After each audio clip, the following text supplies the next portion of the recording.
का काम करते हैं। और कोटा वाले तो इसे अच्छी तरह से जानते हैं। वो गांव से आते हैं या हॉस्टल में भी रहते हैं, किराए का मकान लेते हैं। पिताजी को उम्मीद होती है कि वो मेरा बेटा पढ़ करके आगे सरकारी नौकरी पाएगा, लेकिन वो नौकरी की बजाय जब उसको लगता है कि पेपर लीक हो जाते हैं तो उसके मन में जो पीड़ा होती है वो आपसे ज्यादा कोई नहीं समझ सकता। मित्रों, मैं कहना चाहता हूं, हमने हमारे युवाओं से हमारे संकल्प पत्र में वायदा किया था कि हम आपको 1 साल में 1 लाख नौकरी देंगे। हम उस संकल्प पत्र के साथ आगे बढ़ रहे हैं। हमने कहा एक भी पेपर लीक नहीं होगा। हमारे समय में भी पेपर हुए हैं, लेकिन एक भी पेपर लीक नहीं हुआ, क्योंकि जो हम कहते हैं देश के यशस्वी प्रधानमंत्री नरेंद्र मोदी जी के नेतृत्व में जो कहते हैं वो करते हैं। और मैं आपसे कहना चाहता हूं, आज कोटा से, क्योंकि हमारे सभी जिले जुड़े हुए हैं और आज आपने जिले का संवाद भी देखा है, हर राजस्थान का हर जिला आज कोटा से जुड़ा हुआ है और कोटा से हमने नियुक्ति पत्र देने का काम किया है। वैसे भी हाड़ौती से कोई काम न होता है तो वो काम अच्छा होता है और शुभ होता है, ये भी हम मानते हैं। ये मथुराधीश जी की नगरी है, आपने देखा है मथुराधीश जी की नगरी है। और हमारा कृष्ण गमन पथ भी कोटा होकर के जाता है। जो भगवान कृष्ण मथुरा से संदीपन के आश्रम में गए थे तो ये रास्ता भी यहाँ होकर के जाता है। तो ये स्थान तो वैसे ही पवित्र है और इस पवित्र धरती से आज का ये आकार हुआ है कि हमने युवाओं को नियुक्ति पत्र देने का काम किया है। मैं आपसे कहना चाहता हूं, अब तक हमने 67,000 नौकरियां दी हैं और आज 8,000 के लगभग नौकरियां हमने नियुक्ति पत्र देने का काम किया है। मैं आपसे इतना ही विश्वास दिलाना चाहता हूं, क्योंकि मैंने जुलाई के महीने में, क्योंकि बजट हमारा जुलाई के महीने में आया था लोकसभा के चुनाव के बाद, तो मैंने कहा था कि हम पहली साल में ही 1 लाख नौकरी देंगे। कांग्रेस वाले कहते हैं, मैं उनसे कहता हूं डायरी पेन जेब में रखा करो, आप गिनती करते जाइए, जुलाई तक हम 1 लाख नौकरी युवाओं को देने का काम करेंगे। ये भी हम आपको विश्वास दिलाते हैं। हमने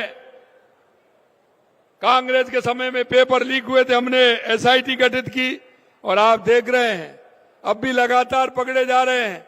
हम उन पर भी लगाम कस रहे हैं और पेपर लीक भी हमने बंद किया है। ये हमारी सरकार की पहचान है। युवा हमारे देश की शक्ति और प्रगति का आधार है।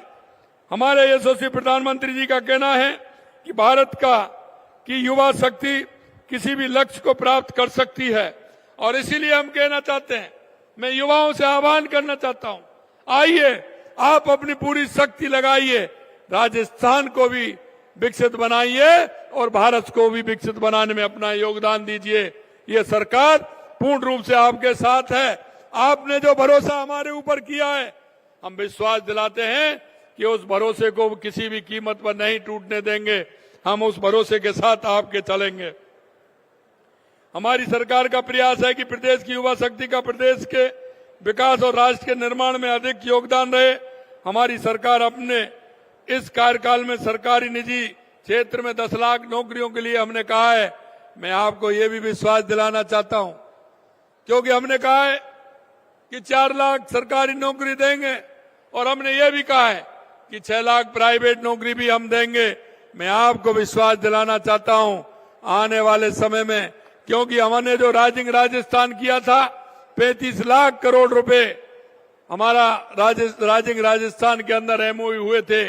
मैं आपको कहना चाहता हूं कि आने वाले निवेश उत्सव जो हमारा 31 तारीख को होने वाला है, उसमें हम 3 लाख करोड़ रुपए के निवेश जमीन पर लाने का काम करेंगे और उसके माध्यम से राजस्थान के युवाओं को 6 लाख से ऊपर नौकरी देने का काम हमारी सरकार करेगी। यही नहीं, हमारे कांग्रेस के लोग कहते थे कि आप उनका कैसे पता लगाओगे। हमने कहा कि उस युवा को जो प्राइवेट क्षेत्र में नौकरी करेगा और वहां उसको नौकरी मिलेगी, उसकी पहली किस्त 10,000 रुपए की हमारी सरकार भी देगी, जिससे कि उसका प्रोत्साहन मिले और उसका ठीक प्रकार से काम चले। ये भी हम करने जा रहे हैं। आज के इस अवसर पर 7,800 से अधिक युवाओं को सरकारी नौकरी और नियुक्ति पत्र हमने दिए हैं। मैं आपको लिए एक नई शुरुआत यहाँ सरकार ने की है। उस संकल्प का परिणाम जो युवा को रोजगार के अवसर प्रदान करेगा। रोजगार मेला, कैंपस प्लेसमेंट का आयोजन किया है, मुख्यालयों पर किया जा रहा है ताकि हर क्षेत्र में युवाओं को नौकरी मिले। और दूसरा काम, कौशल नीति और युवा नीति का भी कोटा की धरती से विमोचन किया गया है। ये भी हम आपको बताना चाहते हैं। कौशल नीति का उद्देश्य आधुनिक तकनीकी कौशल प्रदान कर उद्योगों को जरूरत के मुताबिक तैयार करना, ताकि आप वैश्विक स्तर पर अपनी प्रतिस्पर्धा दे सके और आपका मौका मिल सके। वही युवा नीति आपके सर्वांगीण विकास के लिए एक रोड मैप, जिसमें युवा विकास के सभी पहलू शामिल हों। ये नीतियां आपके भविष्य को मजबूत आधार देने वाली हैं।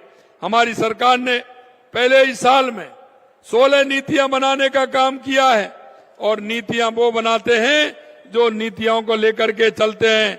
मैं आपको कहना चाहता हूं, अब तक सरकारों में क्या होता था कि जो आता था वो सरकार के हित में काम करके, क्योंकि वो व्यक्ति के हित में होते थे, वो सीधे काम करते थे। हमने कहा कि जो भी काम राजस्थान के अंदर होगा वो नीति के हिसाब से होगा, इसलिए हमने नीति बनाने का काम किया। राजस्थान निवेश प्रोत्साहन नीति, राजस्थान नवीन खनिज नीति, राजस्थान एमसेंड नीति, एकीकृत क्लस्टर विकास योजना, राजस्थान निर्यात प्रोत्साहन नीति, राजस्थान एक जिला एक उत्पादन नीति, राजस्थान सूक्ष्म लघु एवं मध्यम उद्यम नीति, राजस्थान पर्यटन नीति, राजस्थान एकीकृत स्वच्छ ऊर्जा नीति, Rajasthan data centre policy, Rajasthan logistic policy नीति, राजस्थान टेक्सटाइल एवं अपैरल पॉलिसी, राजस्थान युवा नीति, स्किल नीति, दिव्यांग समान अवसर नीति। ये हम नीति बना करके काम कर रहे हैं, जिससे कि देश के यशस्वी प्रधानमंत्री नरेंद्र मोदी जी जिस गरीब कल्याण की बात करते हैं। मित्रों, मैं कहना चाहता हूं, हमेशा इस कांग्रेस के लोगों ने गरीब की बात की, गरीबी हटाओ का नारा दिया, लेकिन कभी इनका गरीब से संपर्क नहीं रहा। अगर गरीब का संपर्क रहा तो देश के यशस्वी प्रधानमंत्री नरेंद्र मोदी जी ने 2014 के बाद गरीब की परिभाषा को बदलने के काम किया। गरीब कल्याण की योजनाओं के माध्यम से गांव गरीब को लेकर के उन्होंने जिस तरह से काम किया है, आज योजनाएं धरातल पर दिखने लगी हैं। मैं आपसे यही कहना चाहता हूं, हमारे मनीषी पंडित दीनदयाल उपाध्याय जी के अंत्योदय, बाबा साहब भीमराव अंबेडकर जी के अंत्योदय को लेकर के हमारी सरकार चल रही है। हम अंतिम पंक्ति में खड़ा हुआ व्यक्ति जिसको आवश्यकता है, हमारी सरकार उसके लिए काम कर रही है। इसलिए हम नीति बना करके काम कर रहे हैं। हमारी ये 16 नीतियां हमने जो बनाई हैं, इसी तरह से खेल और खेल शिक्षा में उत्कृष्ट योगदान के लिए द्रोणाचार्य अवार्ड प्राप्त करने वाले खेल गुरुओं को सम्मानित करने के लिए भूमि आवंटन हेतु दिशा निर्देश भी जारी किए गए हैं। आज जिस तरह से रन फॉर फिट राजस्थान दौड़ आज सभी जिलों में हुई है, इसीलिए क्योंकि हमारे युवा सशक्त होगा तो निश्चित रूप से हमारा प्रदेश सशक्त होगा। हमारी सरकार निजी क्षेत्र में भी रोजगार को बढ़ावा देने के लिए प्रतिबद्ध है। इसके तहत एक नई योजना दिशा निर्देश जारी किए गए हैं। युवाओं को हम 10,000 रुपए की सहायता दी जाएगी। निजी क्षेत्र के रोजगार के अवसर बढ़ाने के लिए हमने हमारी सरकार के पहले वर्ष में ही, जैसा मैंने कहा, राइजिंग राजस्थान के माध्यम से काम किया है। मित्रों, मैं एक बात और कहना चाहता हूं, क्योंकि हमारा युवा गांव से चल करके शहर की तरफ आता है, उसे वहां लाइब्रेरी की सुविधा नहीं मिल पाती है। हमने हर पंचायत में अटल ज्ञान केंद्र खोलने के दिशा निर्देश भी जारी किए हैं। वहां रोजगार प्रशिक्षण भी मिलेगा, ई लाइब्रेरी भी मिलेगी और उसका फायदा हमारा गरीब व्यक्ति गांव में और पंचायत में रह करके भी उसका लेगा। उसके माध्यम से सेवाओं तक पहुंच सके, ये भी हम करने वाले हैं।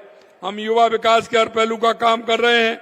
एक और जहां नई युवा नीति लाई जा रही है, वहीं दूसरी ओर प्रदेश के युवाओं को नशे की लत से बचाने के लिए नई किरण नशा मुक्ति केंद्रों की स्थापना करते हुए हमने उसके लिए भी काम हमारी सरकार कर रही है, क्योंकि युवाओं की नशे की बुराई से मुक्त एवं एक स्वस्थ और सशक्त समाज का निर्माण हो सके। हमारे यशस्वी प्रधानमंत्री नरेंद्र मोदी जी ने मानव क्षमता के उन्नयन, न्याय संगत, न्यायपूर्ण समाज के निर्माण तथा राष्ट्रीय विकास में शिक्षा के महत्व को देखते हुए राष्ट्रीय शिक्षा नीति 2020 लागू की है। यह एक समावेशी प्रेरक नीति है जो शिक्षा और रोजगार में बड़ा बदलाव लाएगी। नई राष्ट्रीय शिक्षा नीति रोजगार पर एक शिक्षा को बढ़ावा दे रही है। इस नीति की भावना के अनुरूप राजस्थान तकनीकी शिक्षा कोटा में नए बीटेक और एमटेक कोर्स की शुरू किए गए हैं, जो आज के बदलते दौर में इंडस्ट्री की मानव संसाधन की मांग पूरी करने में सहायक साबित होगी। हमारी सरकार ने इस नीति को प्रभावी रूप से लागू करने के लिए कदम उठाए हैं। मैं कहना चाहता हूं, आज आपने देखा हमने पोर्टल के माध्यम से मुख्यमंत्री शिक्षित राजस्थान अभियान का शुभारंभ किया है। हर बच्चे तक शिक्षा पहुंचाने के लिए हम कटिबद्ध हैं। इसके तहत प्रदेश में राष्ट्रीय शिक्षा नीति का क्रियान्वयन को गति मिलेगी और बच्चों पर विशेष ध्यान देकर उनके विषयों को समझ को बेहतर बनाने का काम किया जाएगा। उनका आत्मविश्वास भी बढ़े, पढ़ाई करे, इसके लिए हम काम करेंगे। हमारे समाज से वंचित वर्ग, श्रमिकों और मजदूर परिवारों के बच्चों के लिए शिक्षा और लचीला बनाने के लिए Rajasthan state open school on demand examination के दिशा निर्देश भी दिए गए हैं। हमारी राज्य सरकार की अगर मैं उपलब्धता के बारे में बात करूं तो निरंतर काम हमारी सरकार कर रही है। हमने युवा उद्यमियों को बढ़ावा देने के लिए कई कदम उठाए हैं। इस बार बजट में भी हमने युवा कल्याण ढेरों घोषणाएं की हैं।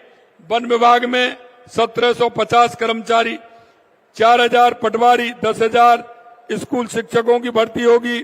सरकारी विभागों में लगभग 1.25 लाख पदों पर भर्ती की जाएंगी। इसके साथ ही 67,000 से अधिक पदों पर नियुक्तियां प्रदान की हैं।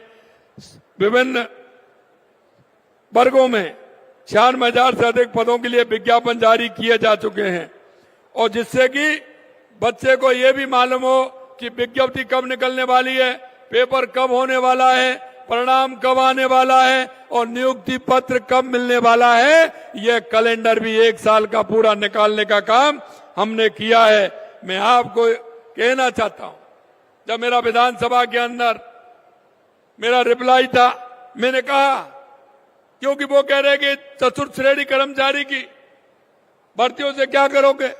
मैंने कहा हमारे लिए वो बहुत बड़ी बात होती है, और इसीलिए मैं कहना चाहता हूं चतुर्थ श्रेणी कर्मचारी के लिए 53,000 से अधिक रिक्त पदों के लिए भी भर्ती प्रक्रिया हमने प्रारंभ की है और नियमों में हमने बदलाव भी किया है। इन प्रयासों से न केवल रोजगार के अवसर बढ़े हैं, बल्कि युवा के अंदर आत्मनिर्भर भी बढ़ा है। युवा के मन में ये बात आई है कि निश्चित रूप से सरकार हमारे को लेकर के आगे काम कर रही है, उन्हें रोजगार देने योग्य बना रहे हैं। हमारा प्रदेश स्टार्टअप हब के रूप में उभर रहा है। हमारी सरकार भी स्टार्टअप हब के रूप में शुरू करने वाले ऐसी प्रतिभाएं उद्यमियों को फंडिंग समेत हर प्रकार का सहयोग प्रदान कर रही है। मैं अंत में इतना कहना चाहता हूं, हमारे युवा साथियों को, ये आपका समय है। राज्य सरकार आपके सपनों को साकार करने के लिए प्रतिबद्ध है। ये रोजगार उत्सव आपके लिए एक नई शुरुआत है। आज आपको मिला नियुक्ति पत्र आपके परिश्रम, सरकार के प्रयास और आपके उज्जवल भविष्य का प्रतीक है। मैं आपसे आह्वान करूंगा कि आप अपनी मेहनत और लगन से अपने परिवार, समाज और राजस्थान का नाम रोशन करें। हमारा लक्ष्य है एक सशक्त, शिक्षित और आत्मनिर्भर राजस्थान बनाने का, और यह लक्ष्य आपकी भागीदारी के बिना पूरा नहीं हो सकता।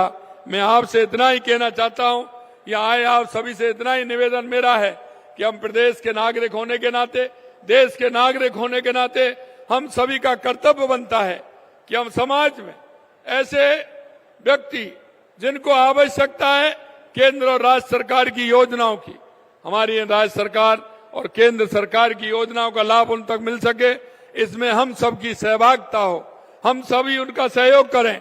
चाहे हमारी गरीब भाई हो, गरीब बहन हो, दिव्यांग भाई हो, बूढ़ी माँ हो, कोई भी हो, जो हमारी सरकार की योजना है उनको उनका लाभ मिले। मैं आपसे यही आशा और विश्वास करता हूं कि निश्चित रूप से आप सरकार की योजनाओं में सहायक होंगे और अंतिम पायदान पर खड़े व्यक्ति को लाभ दिलाने का काम करेंगे। आप सभी को बहुत बहुत धन्यवाद।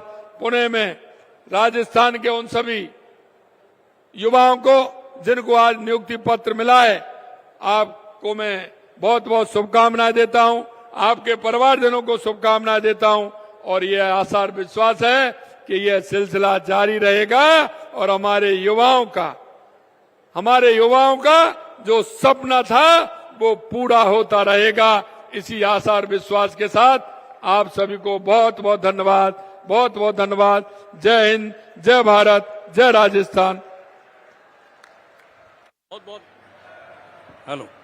बहुत बहुत अभिनंदन माननीय मुख्यमंत्री। तो जय हिंद, जय भारत, जय राजस्थान के साथ राजस्थान एक अभूतपूर्व संबोधन पर विराम लगाते हुए मुख्यमंत्री भजनलाल शर्मा, जिन्होंने कई महत्वपूर्ण बातों का यहाँ जिक्र किया, लेकिन कुछ महत्वपूर्ण बिंदु रहे जो मुख्यमंत्री ने अपने संबोधन में उठाए। उन्होंने कहा, युवाओं को लेकर कहा है, उन्होंने महिलाओं को लेकर भी कई महत्वपूर्ण बातें यहाँ पर रखी हैं और कह रहे हैं कि हमारी सरकार की कोशिश यही है कि राजस्थान को एक सशक्त प्रदेश बनाया जाए, जिसमें महिलाओं को हर जो योजना उसका फायदा मिले, लाभान्वित हो, महिलाएं युवा लाभान्वित हो।